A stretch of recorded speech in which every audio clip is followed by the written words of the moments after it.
kwa karne ya sasa hivi wote tunafahamu juu ya maambukizi ya ukimwi na wengi tuna elimu.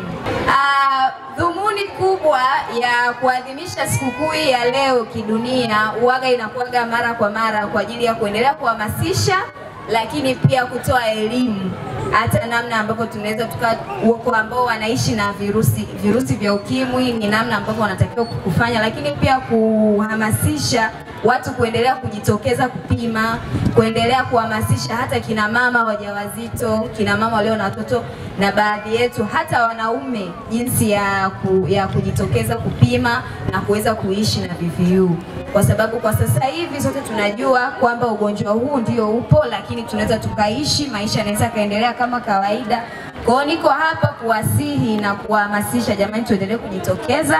Kina mama wajawazito ni muhimu sana mnapoenda clinic, kitu cha kwanza lazima muweze kupimwa, na ndio maana vituo mbalimbali vimesogezwa karibu yenu na viko vingi ambapo viko kila mahali. Amesema hapa mtaalamu wetu kwenye taarifa yake, lakini pia kuna kipande ambacho nimekiona kwenye taarifa kwamba katika kuhamasisha watu kuendelea kujitokeza ziko mbinu mbalimbali zinatumika, lakini mbinu hii nimeona iko kwa wanaume, kwamba wanaume wanakuwaga waoga.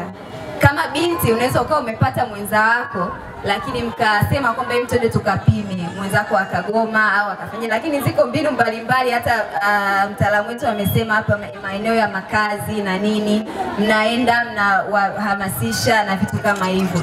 Kwa hiyo tuendelee kuhamasishana jamani, kina mama, jinsi ya kuishi na virusi vya ukimwi. Hatuwezi kumnyanyapaa mtu yoyote anayeishi kwa virusi vya ukimwi kwa sababu ziko tiba na ziko njia mbalimbali, iko lishe pia ya mtu anayeishi na ukimwi. Kwa hiyo kiufupi jamani, tuendelee kupeana moyo na tuendelee kuishi, kwani kuwa na virusi vya ukimwi sio mwisho wa maisha na wala sio mwisho wa dunia. Mambo yanaweza yakaendelea kama kawaida, lakini pia hata mashuleni watoto wetu tuendelee kuwaelimisha, tuendelee kuhamasisha. Wanapokuwa mashuleni wanapata pia hii elimu, ndio maana ziko klabu kule mashuleni, wanaelekezwa juu ya ugonjwa huu na nini kinatakiwa kifanyike, jinsi gani wanaambukizwa na vitu gani ambavyo wanatakiwa wafanye ili kuepukana na virusi vya ukimwi. Ndugu mgeni rasmi, kwa heshima na taadhima, napenda kutoa taarifa ya hali ya jitihada za mapambano dhidi ya maambukizi ya virusi vya ukimwi katika halmashauri ya wilaya ya Chunya.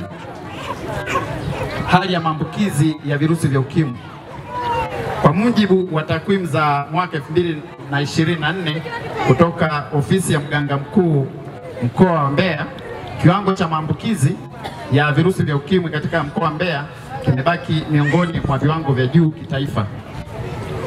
Wilaya ya Chunya ina jumla ya watu 16,540 wanaoishi na maambukizi ya virusi vya ukimwi ambao wako kwenye matibabu ya dawa za kuvubaza virusi, ikiwa wanaume ni 6,362 na wanawake ni 10,178. Kiwango cha maambukizi mapya kimepungua kutoka 2.1% ya mwaka 2002 hadi 1.8% kwa mwaka 2024. Watu wanaoishi na virusi vya ukimwi ambao wanajua hali zao za maambukizi wameendelea kuongezeka kutoka 89% mwaka 2022 na kufikia 92% kwa mwaka 2024. 98.5% ya watu wanaoishi na virusi vya ukimwi na wanatambua hali zao maambukizi wako kwenye dawa za matumizi ya dawa za ARV hadi kufikia mwaka 2024. 98.5% ya watu wanaotumia dawa za ARV tayari wamevubaza virusi mpaka kufikia Disemba 2024. Ndugu mgeni rasmi, huduma za upimaji wa virusi vya ukimwi na ushauri nasaha zinapatikana katika vituo vyote vya kutolea huduma za afya na katika jamii, ambapo kwa kipindi cha mwaka 2024-2025 jumla ya watu 84,026 walipimwa maambukizi ya virusi vya ukimwi, na kati yao 1566 walipatikana na maambukizi ambayo ni sawa na 1.8.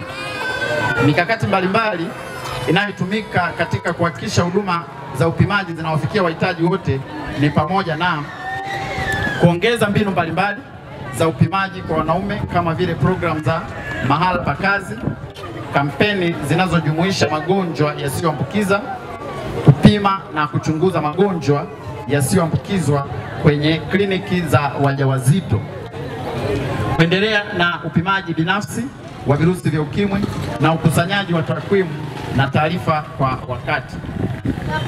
Huduma za kuzuia maambukizi kutoka kwa mama kwenda kwa mtoto. Ndugu mgeni rasmi, maambukizi kutoka kwa mama kwenda kwa mtoto yanaweza kutokea wakati wa ujauzito, wakati wa kujifungua na wakati wa kunyonyesha. Halmashauri kwa kushirikiana na wizara na wadau wa maendeleo inatoa huduma za kuzuia maambukizi kutoka kwa mama kwenda kwa mtoto kwa kujumuisha huduma za upimaji, kinga na matibabu ya virusi vya ukimwi kwenye kliniki za wajawazito. Ndugu mgeni rasmi, halmashauri na jumla ya vituo vya kutolea huduma za afya 32 vinavyotoa huduma za tiba na matunzo kwa watu wanaoishi na virusi vya ukimwi. Hii imepunguzia watu waviu adha ya kutembea umbali mrefu kuzitafuta huduma. Aidha, halmashauri imeendelea kuhakikisha uwepo wa dawa na vitendanishi vya kupima virusi vya ukimwi kwenye vituo vya huduma wakati wote. Huduma rafiki kwa vijana. Vijana wameendelea kufikiwa kupitia club za vijana, bare, adolescent clubs. Hii ni katika kuhakikisha vijana wanapata stadi mbalimbali za kimaisha, uelewa wa afya ya uzazi, pamoja na kuwajengea uelewa wa kuchagua njia sahihi za kuepuka kupata maambukizi ya virusi vya ukimwi, magonjwa ya zinaa na homa ya ini. Tunashukuru sana kwa siku hii ya leo ya maadhimisho dhidi ya ugonjwa wa ukimwi. Sio mageni kwetu. Kama alivyosema mgeni rasmi kwamba ukiwa na virusi vya ukimwi sio mwisho wa maisha. Maisha yanaendelea mpaka hapo Mungu atakavyoamua. Makongolasi oye! Kipekee mimi kama kaimu mtendaji na kushukuru sana ndugu mgeni rasmi kwa nasaha zako nzuri. Ingaje ni kwa ufupi, lakini imesheheni vitu vya muhimu sana. Endelea kutufuatilia kupitia YouTube ambako tunapatikana kwa Chunya DC Online. Website ama tovuti tunapatikana kwa www.chunyadc.go.tz. Lakini Instagram tunapatikana Chunya_official.